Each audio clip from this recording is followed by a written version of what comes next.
Welcome to another episode of Talking Dogs. My name is Mark Bostic. Thank you for joining us because this is the show where dog owners talk to other dog owners about their dogs and the things that make life better for them and for us. I really appreciate you giving us your time. And I will tell you that as we were putting together the concept for this show, there were certain people I was really interested in talking with for a number of reasons. Number one, they're experts at what they do. Secondly, they've meant so much to Sue and I as we've been living with Jax. And finally, I just find what they do fascinating. And I want to know how they got to where they are right now. Today is one of those conversations because today I get to introduce you to the woman that Sue and I refer to as Super Nanny, because what she's been able to do to improve the communication between Jax and us is absolutely incredible. I'm talking about Delores Carter, owner of the Learning Dog Academy. Delores, welcome to Talking Dogs. Thank you for that warm introduction. I'm thrilled to be here. There's nothing more fun to me than talking about dogs and Jack. Well, it's a good thing. It's a good thing that you've got the business that you do, because that comes in kind of handy, right? So, before we go much further, let's just lay down the rules and lay down where we're at here. Delores, as I mentioned, is the founder of the Learning Dog Academy that's located in Whitmore, Lake Michigan.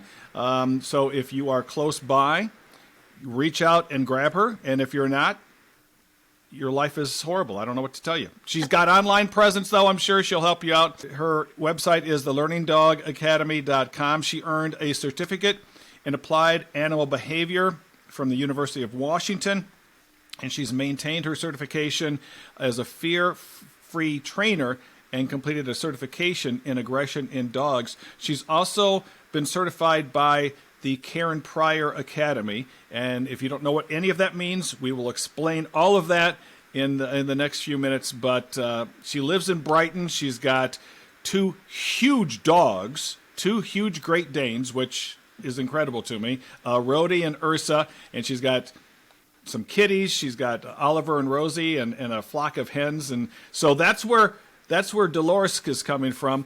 Delores, we're going to get into it. And to get ready, I got a bowl full of nacho chips here. We got plenty of time.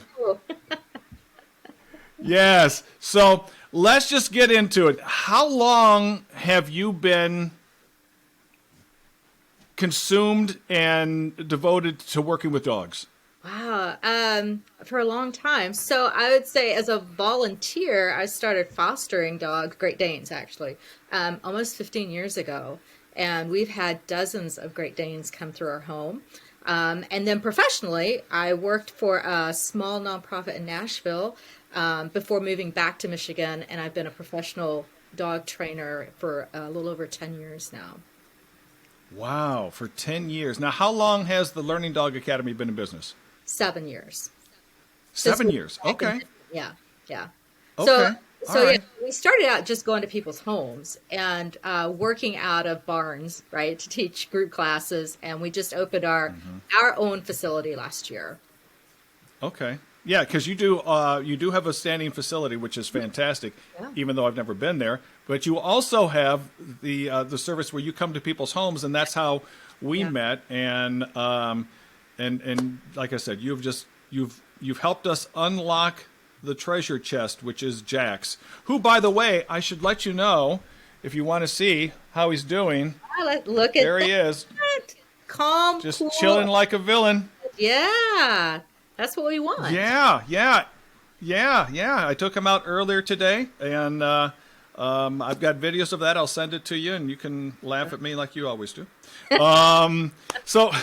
But I want to just get into, there's so much I can get into. I don't want to make this all about Jax and me, but there are some things that I just have to ask. Help us understand what positive reinforcement is for people who may not be familiar with it. So positive reinforcement, it's catching your dog doing what you like and reinforcing it, right? So positive reinforcement, the concept is we want to build or we want to reinforce the behaviors we want, because we know that the dog is going to repeat whatever they're going to repeat whatever the behavior they do that gets them attention or food or the frisbee thrown, right? So the behaviors that we don't want. So maybe your dog counter serves, right? Then we're going to set them up so that they don't have access to counter surfing, right? So that behavior dissipates. It becomes extinct. And while we're doing that, we're going to be saying, okay, so you're in the kitchen. This is what we want you to do. So positive reinforcement is really teaching the dog what we want, right? We are letting the dog know these are the behaviors, these are the skills that will bring the most peace and harmony in our home. When we only focus on stopping behavior, right? Let's say that the dog jumps on guests and they get put in their crate, but we never tell them how to greet the guest. That kind of corrective type of training doesn't tell the dog what to do. All it does is say that you're going to do something and it's going to be wrong and I'm going to put you away, versus you're in a situation where you clearly don't know what to do and I'm going to teach you what to do. And that's really what positive reinforcement is. That method is used in zoos. We no longer sedate animals to do blood draws and things like that. We teach them how to cooperate with us. At Wolf Park in Indiana, all the wolves there are taught to offer their paws for blood draws and vaccinations. So this Really? yeah, it's amazing. Wow. It's amazing. I was there at a conference there this summer. And so you have wolves that, walk up and do a chin rest and you can examine their teeth, right? And it's What? it's because they're positive reinforcement. We're teaching the animal, whether it's a pig, a cat, a dog, a horse, whatever, what to do and how to cooperate with us. And that's the power of positive reinforcement. Is you're building a relationship. You're giving the rules to the dog. You're saying this is what you need to do. And it's it's just fun. Yeah. It's fun, and it just makes a lot of sense, and it's the most effective thing. Although some people, there's some controversy about it, I guess, but I don't know what there is to be controversial about it. It works, what's the difference between, how about this? What's the difference between positive reinforcement and bribing? Because some people may think that there's not much difference between the two. Right. So it comes down to definition, right? If I want my dog, let's say that I ask my dog to sit, and my dog sits, and I say, "Oh, good girl," and I give her a cookie. I just paid her for doing what I ask. That's different than if I get the cookie up and I hold it in front of her nose and I say, "Oh, look here, will you sit?" And of course she's going to sit, or she's going to do anything to get the cookie. So bribing is when I present the thing that they want, whether it's a ball, a frisbee, a cookie, whatever, and then they do the behavior. Versus I teach them, in this situation, I need you to lie down. They lie down. I say, "Oh, good girl." And then I give them the food. And that really is the controversy. Positive reinforcement is not bribing. It's paying the dog for a job well done. And if I'm walking a loose leash dog, that's a job well done. And I want to reinforce that. It blew my mind, Delores, when I came to realize that for people that are doing what you do, helping train dogs, I could do that, right? There is no certification that's required, right? True. So talk about the certification that you have, and talk about how that helps you, and what that means to someone who's got a dog that's just driving them crazy and they don't know what to do. Right. So the certification process, there are lots of different ways to get certified. I chose Karen Pryor Academy because they're international, they're science-based, they're outcome-based. They do use positive reinforcement, but in the training program, so it was like a 6-month professional course, and it was hard. Passing grades for the quizzes were like 90%. So when you get a Karen Pryor grad, they've been put through the ringer. But the other component of that is we met 4 times during the program, and we had instruction hands-on. So we had other certified trainers teaching us and mentoring us, not only in working with our dogs, but also in working with people, because it's not just the dog. It is always the human too. And you cannot separate the human and the dog. You just can't. And sometimes that means that humans, we have to compromise and make kind of work with the dog that's in front of us. So I started out in Karen Pryor, got through that, graduated with my 10 behavior chain, and then we moved back to Michigan. What I really love, though, is behavior, really more than training.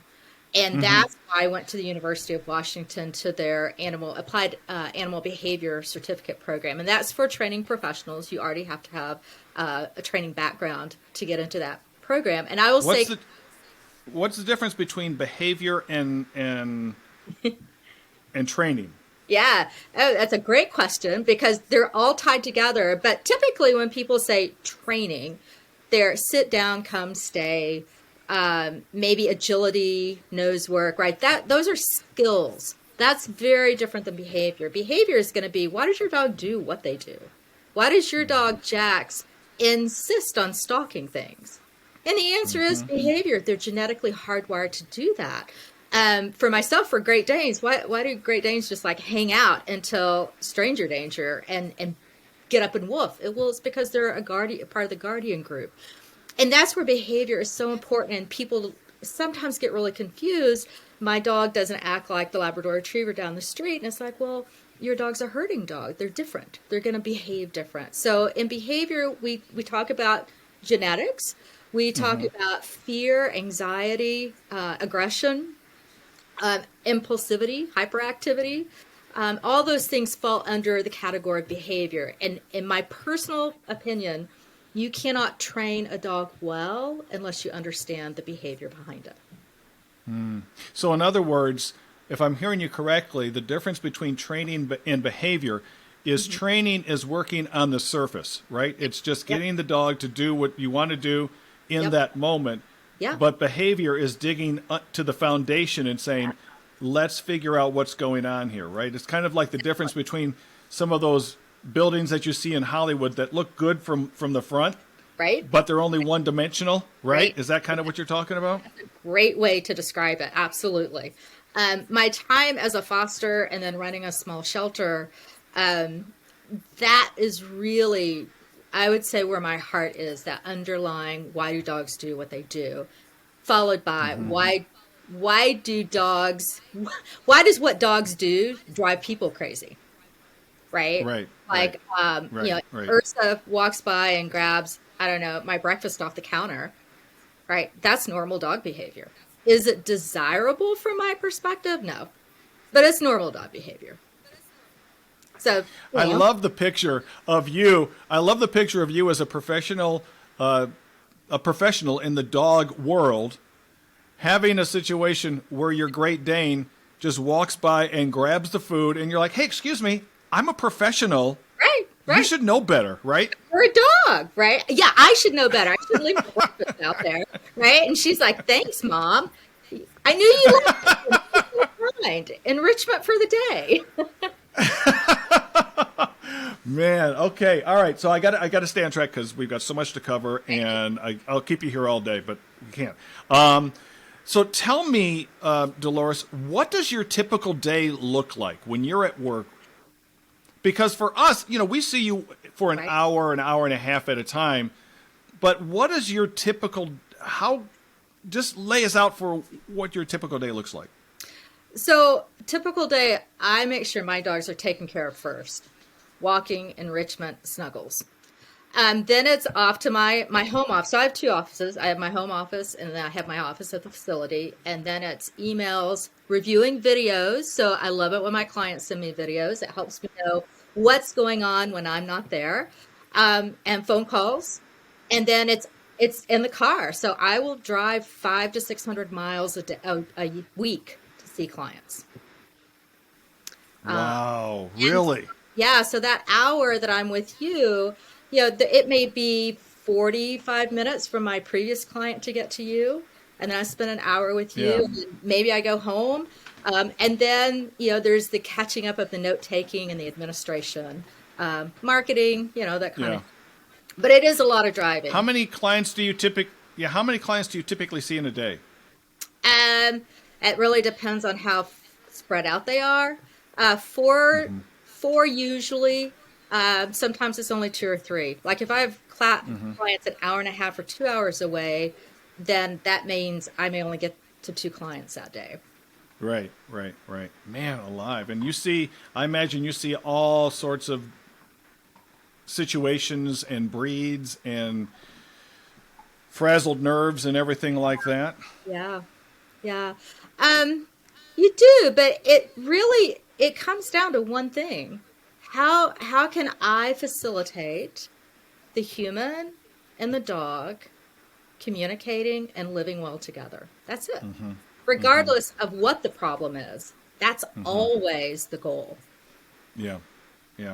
When we met, that was the thing that became very apparent to Sue and I when we first talked with you, is that your whole mindset was, how can we make you guys not do tricks and not do the sorts of things where, here, let's show you your dog how to pose for a picture, but let's deal with those issues that are driving you crazy so that he can really be the positive member of the family that he wants to be. And that was one of the things that I really appreciated about you, because you weren't the first person that we spoke with about the issues we were having with Jax. You were like the third, I think it was, but you've really been able to hone in on that. And is that because of that behavior training that you're talking about, you think?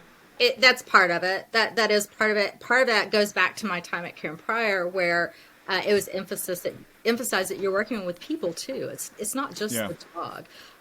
But going back to, I wasn't your first trainer. That's pretty common. A lot of times I'm the third, fourth, or even fifth trainer, and I've had clients say, "You're our last hope." Yeah. Oh, yeah. That's no pressure. Yeah, I'm gonna say, yeah, exactly. That's just what I was thinking. Yeah, no pressure for you at all. But if this doesn't work, so-so's going to the farm, right? Yeah, exactly. That's. Oh my goodness. So what is your biggest joy then? Because I know that you do this because you're driven and you're passionate, but what's the biggest joy that you get that makes you go, okay, 500 miles this week was worth it, Do you know, you recently sent me a video of Jax, right? And you were outside and Jax he did his little zoomy thing, and then he went and he laid down. And I could hear in your voice how happy you were. And I could look at Jax and see how happy he was. And that's it right there. It is when the dog gets to be a dog and the human goes, wow, look at my dog.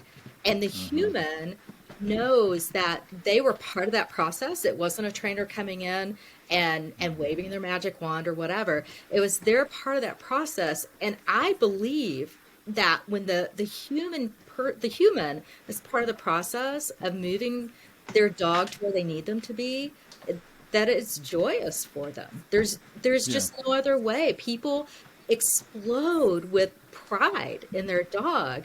And what I really want to say is, it was you too. It's not just your dog. You were a big piece of that process.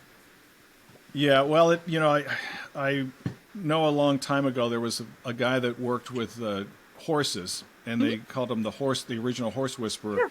And people would say, "Oh, people come to you to fix horses that have problems." And he says, "Now, I don't fix horses that have problems. I fix horses that have human problems." Yeah. And that's what you're talking about, right? Yeah, absolutely. Yeah, one of the things I came to realize, and I'm still sort of trying to unravel this, is that, as you know, Jax is the fourth border collie that I've had. Yeah. And I came into him, even though I know physically he's not the same as the other dogs that I've had, Right. I had a set of expectations for him that set up a dashboard that was unrealistic, right? By 6 months he should be here, and by 8 months he should be here, and so on and so forth. And it wasn't because I wanted to show off or anything. Right.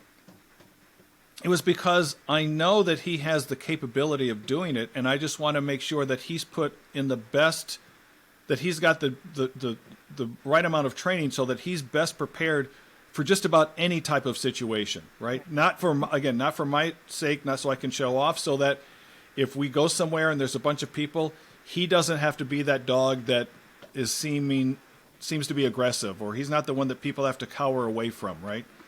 And working with you really helped me understand that was a big part of what I was dealing with there. I'll be honest, right? This Ursa, my youngest Dane right now, is not like any other Great Dane I've ever had. And even though I know professionally when I bring my Great Dane puppy home that they're different than all the other Great Danes, I go through the same thing, right? My deaf-blind Great Dane was brilliant at nose work. She could go to humane education events with me. She was a blood donor at MSU for a while. And she was deaf and blind. Ursa will never be able to do that. She's a different dog, even though they're both Great Danes. And I think that's a big stumbling block for people who find a breed that they really love, and they maybe have 2, 3, 4, and then number 5 is like really different. And it's like there is variation, and they're not the same. And we change. I don't think that we put enough emphasis on the fact that as we mature and change and have life experience, that affects how we look at our dogs. So not only do our dogs come with us with a learning history, even puppies, and experience in the environment and their own set of genetics and their own individuality, we do too. And we may have more patience when we're younger with a dog, or we forget. Yes, we do forget what puppyhood is like, and especially what adolescence is like. And so when I approach a dog, it's the dog in front of me. And that's the hardest thing I think for clients, is to disengage from previous dogs, especially if you have this really long time with them and a special bond. Then the new guy coming in has some pretty big paws to fill. Yeah. No, that's exactly what was going on, and I'm still trying to wrestle with that. But you were able to make me see that, and I thank you for that. I imagine that what we're talking about is that, well, let me rephrase it. What's the biggest challenge in your day? We've talked about the biggest joy. What's the biggest challenge? Is it what we've been talking about? Yeah, it is. It's hard. It's hard for me as a human being to look at my dogs and go, my last Great Dane I could do XYZ with, right? This one, not so much. So helping people kind of remember those dogs and cherish those memories and set those aside to make new memories with the dog that's in their life right now. And part of that is I don't want my clients to miss anything, right? If your adolescent dog, right, any dog up to 2, 3, 4 years old, don't miss that. Those are the best times for fun stories, right? Like when Ursa learned how to open my sensor trash can, right? She just moves her chin over it and it pops open, and she's like, "Whoa, this is great," right? Those are funny memories that we have with our dogs. Can you imagine? Yeah, she did. And I don't want to miss that, right? So I do laugh, but it's also hard because, I have a few other Great Danes that would never have done that. They'd be like, trash, no, not interested, but she loves it. Well, when did you know that you were in the right business? When did you know that this was what you maybe not were destined, but this is what you love, and it was the right choice for you to go into this full time? I would say when I was the animal care manager for Crossroads Pets in Nashville, we were a very small nonprofit. We worked with homeless pets and generational poverty with our social enterprise and our foster system, and we had a very tiny little shelter. It was at that point where I began seeing the human-animal connection in a whole new way, and the healing power of the interaction of humans and companion pets. That's when I really knew that it was the direction I wanted to go. And the time that I spent there really shaped and informed how I interact with people and pets from all walks of life. And where that fundamental idea of we are better humans when we have pets in our life, and Yeah. pets Yeah. Well, make that's us absolutely true. become better. And that was it. That was Yeah. really the turning point for me. What you just said is absolutely right. Dogs have been there for me during the darkest times of my life, and I've come to realize that, yeah, they do make me better, and that's a really, that I think every dog in some ways is a therapy dog, right? Even Absolutely. if they never go and do something that's officially a therapy dog, every dog is a therapy dog. Yeah, So exactly. I mean, yeah. our dogs know us so well and touch places of us so unconditionally and so genuinely that I don't really think we get anywhere Yeah. else. I've talked to so many people, and so many times we all have the same moment where we're going through a rough day, whatever the situation is, maybe the loss of a loved one or whatever it is, and your dog knows it, and they just come over and they may put their head on your leg, Yeah, or they may rest on your feet, or right. they may push their nose underneath your hand, right? Yep. And in that moment, they break you from that darkness that you're in, or Yep. they allow you to expel it all, right? And they're Right. there. Yeah. Yeah, it's just amazing. So, with all the experience that you've got, I guess the next question that I have might be a bit unfair, but what's your favorite memory? What's your favorite memory of your time as a professional? Favorite memory. There are lots. Okay, but this is one that comes to mind. I worked with a little a cattle dog mix of some sort. Had really serious behavior problems, and this dog, the family worked so hard with them for, gosh, I think we worked maybe 2 years together. This was a big commitment. I mean, they had a baby through it. Recently, probably 8, 9 months ago, she sent me a picture of mom, dad, toddler now, and dog camping. Dog having the time of the life. The dog paddle boards now, has a doggy friend, and I it brought me such joy remembering where we started and how far they came, and that those memories really keep me going.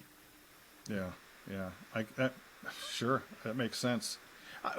The thought that occurred to me also is, for so many of us, our dogs are what we do to relax, even when they're barking in the background like Jax right Yeah. now. But I'm wondering, for you, what do you do when you need to relax or recharge your batteries that's not dog related? Oh, there's something not dog related? No, I'm just kidding. It was all dog related. Well, so I garden, but I garden in my aquarium. So I have a pufferfish aquarium that is part shells, brackish. I have a community tank, and then I have a planted aquarium. So it's I guess there's still beings there, right? I mean, my fish know me, um, but I can't seem to get away from the animals. From the dogs. All right, well, that's good. I just was curious because, like I said, it's kind of like someone who works at Disneyland, right? The Right. last place they want to go on vacation is Disneyland. So I was just wondering what you did Yeah. to No, sort of recharge. actually, to recharge, I walk in the woods with my dogs. Do you? I Okay. do. Yeah. Yeah. Yeah. What's the biggest misconception people have about what you do or what they expect you to do? Oh, come fix my dog. And it's like we don't fix implies broken, but I've never met a broken dog. I've met misunderstood dogs. I've met fearful dogs. I've met stressed out dogs. I've met hyperactive dogs, but I've never met a broken dog. And so understanding that your dog's not broken, there are maybe needs not being met, or maybe we're putting the dogs in situations they're not, they don't have the skill to manage. But I Mm-hmm. think that I don't fix dogs. I really don't. Mm-hmm. I help you and your dog learn how to live together better. Mm-hmm. How do you define a good outcome? When I see the relationship restored between person and pet, when I get to the house or they meet me at my facility and the person is relaxed and the dog is being a dog, and that is success to me, and which means it looks different for Mm-hmm. everybody. Yeah, right. One of the things that you said to me a while back that I remember, I don't remember specifically, but I think generally what you said, because as you know, we were having issues with Jax in terms of his recall. Yeah. And so we've gotten into the habit, I've gotten into the habit of using this long 15-foot lead, right? And using that as my safety net. Right. And I remember you just threw this out, and it wasn't like you were making a point, but it really stuck with me. It haunted me. And you said that you're an idiot. No, you didn't say that, but you said that you've done a good job of managing him, Yeah. but you're not that's not what we're going for. We're not going for managing. It's like trying to handle a bad situation. We need to let go of the safety net Mm-hmm. and let it and work with that. And that really has informed so much of what I do with him now in terms of, yeah, I want him to be able to go outside as we had discussed. Right. We want him to be able to go outside and just sit outside and chill out and relax. Right.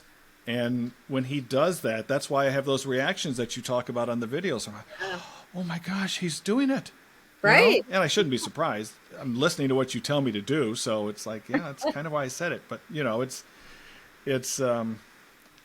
it was just I just want you to know that for me, that was a really key moment when you put it like that, because I don't want to manage him. I want him to enjoy being able to be a dog, right? Right. And there's always a place for management, right? But that's not necessarily your goal. Management is a good tool to use while we're getting to the goal. Right. Yeah.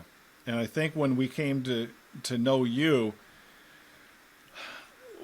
I was just at the end of my rope, and Mm-hmm. so it was just like, what? And I thought that I knew what I was doing, because, like I said, I've had 3 border collies. I trained two dogs to be therapy dogs, and Right.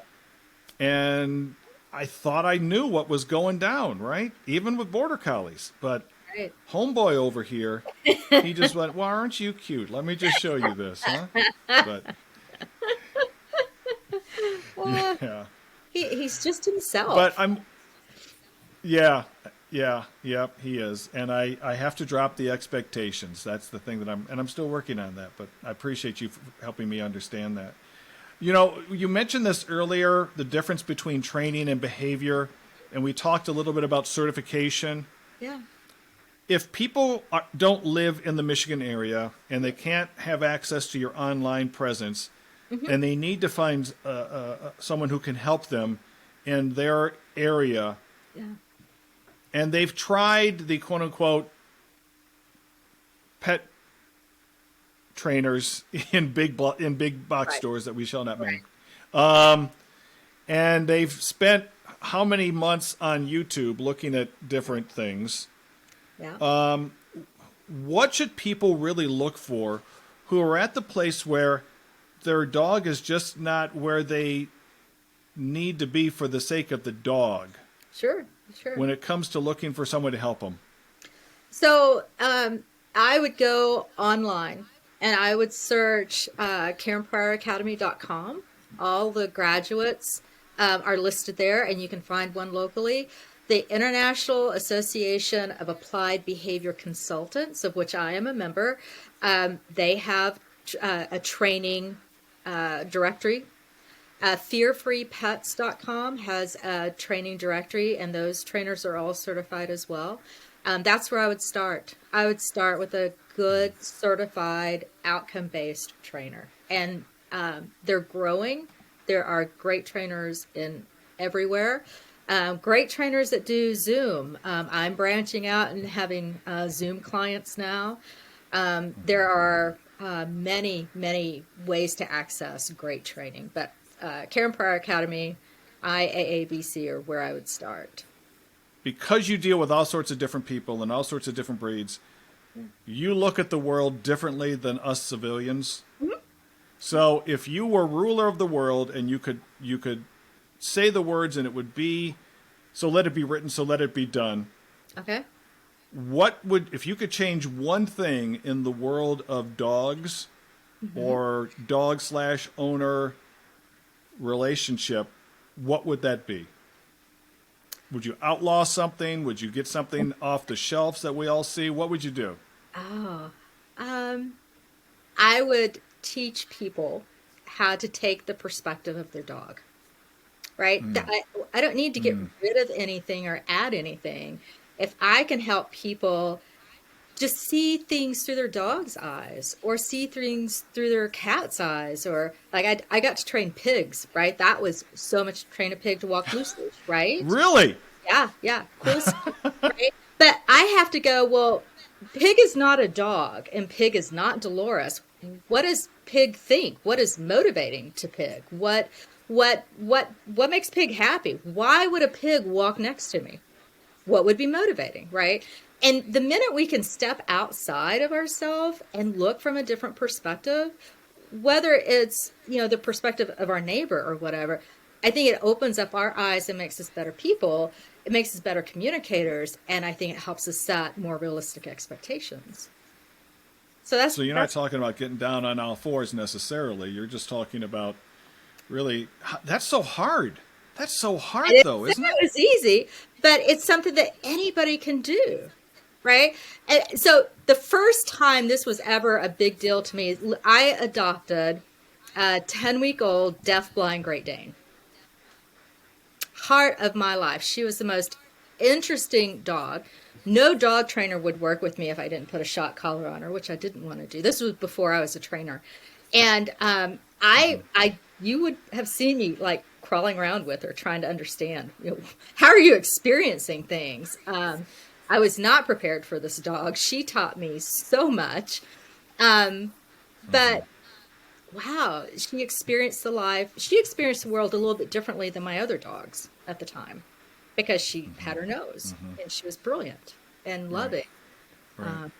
But yeah, just, why does your dog bark? I mean, have you ever really thought about that? That can be life-changing.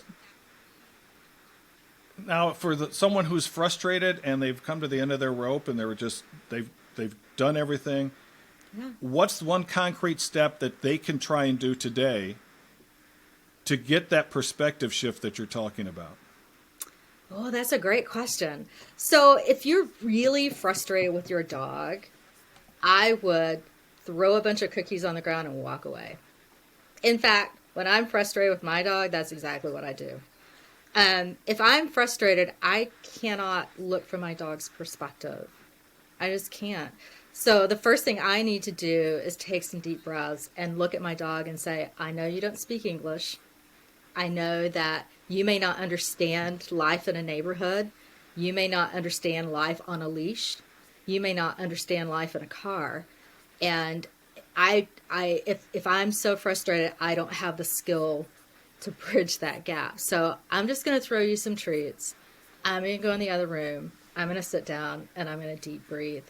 And then I'm going to find some help.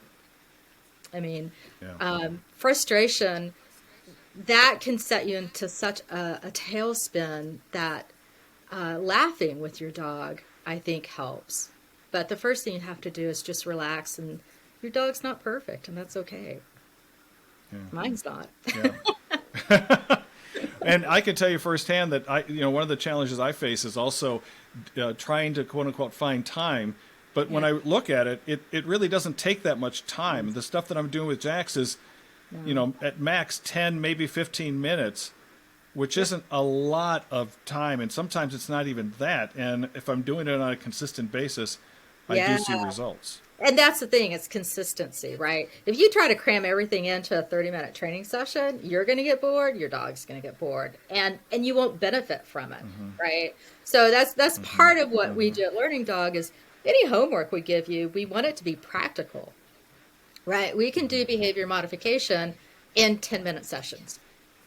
It's not, you're not going to have to carve out 2 hours of your day to do XYZ. It's how can we, and that's the creative part of my, for me, it's looking at the family I'm working with and going, okay, so how can we make this work for you?